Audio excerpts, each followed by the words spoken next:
High, কেমন আছো তোমরা সবাই? কেন জানি আমি ভয়েস দিতে গেলে একটু নার্ভাস হয়ে যাই।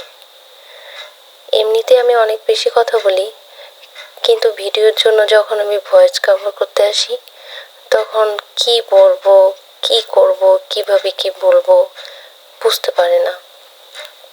যাই হোক, আজকের ভিডিওটা হচ্ছে পাটকাঠি নিয়ে। পাটকাঠি বলতে পাট গাছ, পাট আর কি, পাট শুকানোর পরে যে শুকিয়ে যাওয়ার পরে যে লাঠিটা গাছটা বের হয় সেটা কম বেশি আমরা সবাই জানি। তো সেটা দিয়ে আমি একটা ক্রাফট করব, সেটা হচ্ছে প্লান্টার তৈরি করব আজকে। তো প্রথমে আমি পাটকাঠিগুলো ছোট ছোট টুকরো করে নিয়েছি। তো আমি এই গ্লুটা দিয়ে আটকানোর চেষ্টা করছি, কিন্তু কিছুতেই আটকাতে পারছি না। বেশ কয়েকবার চেষ্টা করার পরও কেন জানি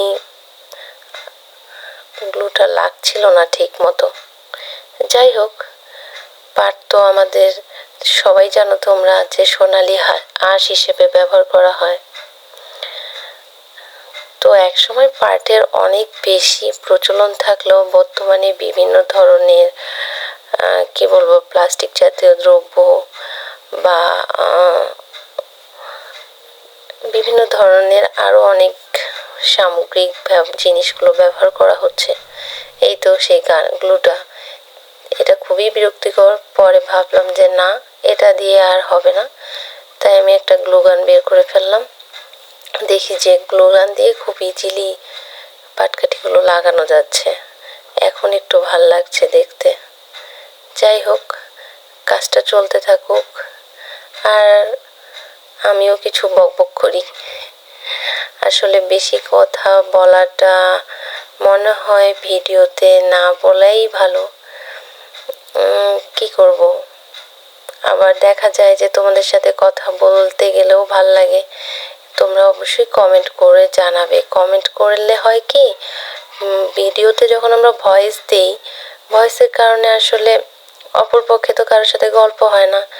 গল্প হতে গেলে দেখা যায় অনেক কথা হয়, ভালো লাগে, কিন্তু ভিডিওতে ভয়েস দিলে তো আর একাই বকবক করে যেতে হয়। তো সেক্ষেত্রে তোমরা যদি কমেন্টস করো তাহলে আসলে আমার সুবিধা হয় জানতে, বা কোনটা করলে ভালো হয়, বা আমার কাজগুলো আসলেই তোমাদের ভালো লাগছে কিনা। আসলে এই জিনিসগুলো জানা আসলে জরুরি। এই জিনিসগুলো জানতে পারলে কাজগুলো আরো সুন্দর করে করা হয়ে ওঠে আর কি। যাই হোক, গল্প করতে করতে অনেক দূর আমার কাজটা এগিয়ে যাচ্ছে।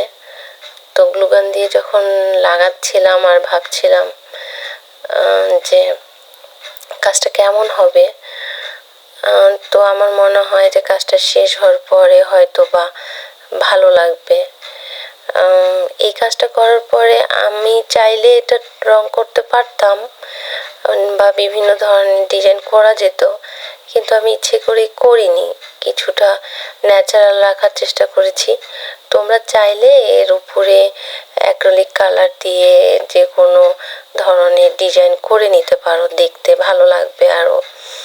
আর যদি তোমরা বলো তা পরবর্তীতে আমি তাহলে আরেকটা করে সেখানে ডিজাইন করে দেখিয়ে দিতে পারি। আর যাই হোক, কাজটা শেষের দিকে।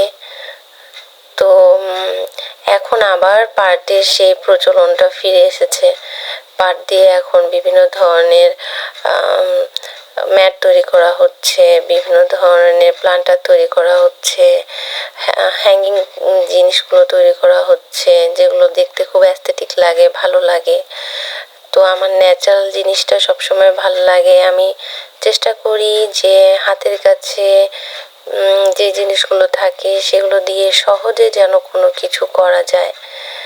তো এখানে একটা পাটকাঠি শেষ হয়ে গিয়েছিল, তো আমি আরেকটা ভেঙে নিয়ে সেটা লাগিয়ে দিলাম। তো আমি চাইলে আসলে এগুলো সমান সমান করে কেটে, সুন্দর করে কেটে একদম করতে পারতাম, কিন্তু আমি ইচ্ছে করে এটা করিনি। দেখতে চাচ্ছিলাম যে আসলে একটু এলোমেলো করে করলে কিরকম লাগে।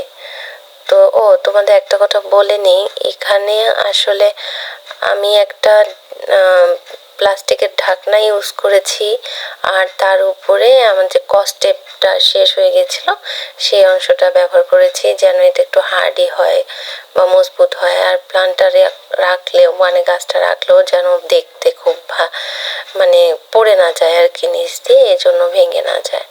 তো এই তো কথা বলতে বলতেই তৈরি হয়ে গেল আমার সেই প্লান্টারটা। তো কোথাও কোথাও দেখছি যে একটু হালকা হয়ে আছে, সেগুলো একটু আঠা দিয়ে আরো জোড়া দিয়ে দিলাম। এই তো ফাইনাল লুক কেমন হলো তোমরা অবশ্যই জানাবে। আর এই তো এটা আমি একটু ড্রয়িং রুমের একটা কর্নারে রেখেছি। তো তোমরা লাইক, কমেন্ট আর সাবস্ক্রাইব করে দিও। আল্লাহ হাফেজ।